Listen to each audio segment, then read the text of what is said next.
আসসালামু আলাইকুম। আমি সজীব ওয়াজেদ জয় বলছি।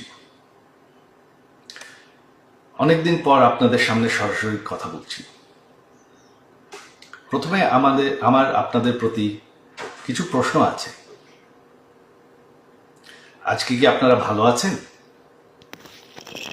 আজকে কি আপনারা বাংলাদেশে নিরাপদ আছেন? আজকে কি স্বাধীন আছেন?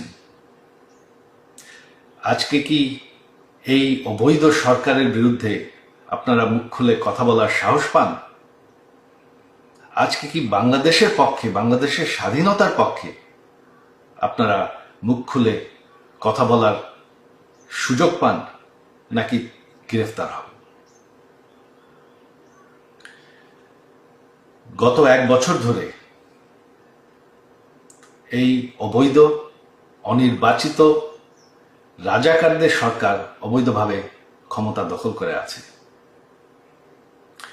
গত 1 বছর ধরে তারা স্বাধীনতার ইতিহাস মুছে ফেলার চেষ্টা করছে, স্বাধীনতার চেতনা মুছে ফেলার চেষ্টা করছে, এক এক করে প্রতিটি সরণি বুলডোজার দিয়ে ধ্বংস করছে, এবং কি সে ঐতিহাসিক 32 নম্বর বাড়ি, যেই বাড়ির থেকে আমাদের স্বাধীনতা ঘোষণা করা হয়, সেই বাড়িটিকেও তারা বুলডোজার দিয়ে ধ্বংস করে ফেলেছে।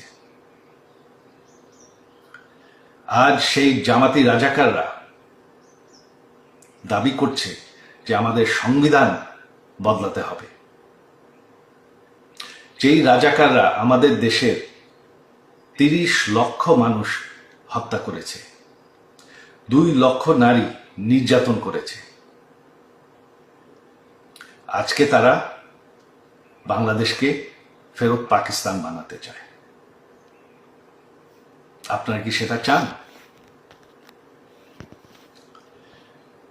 আগামীকাল সেই ঐতিহাসিক 15ই আগস্ট, সেই কালো রাত, যেদিন বঙ্গবন্ধুকে এবং আমার সকল পরিবারকে হত্যা করা হয়।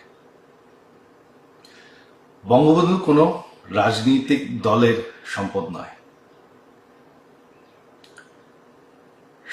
সকল বাঙালির কাছে আমার আহ্বান যে আপনারা যদি স্বাধীনতার চেতনায় বিশ্বাস করেন, আগামীকাল সেই ঐতিহাসিক 32 নম্বর বাড়িতে গিয়ে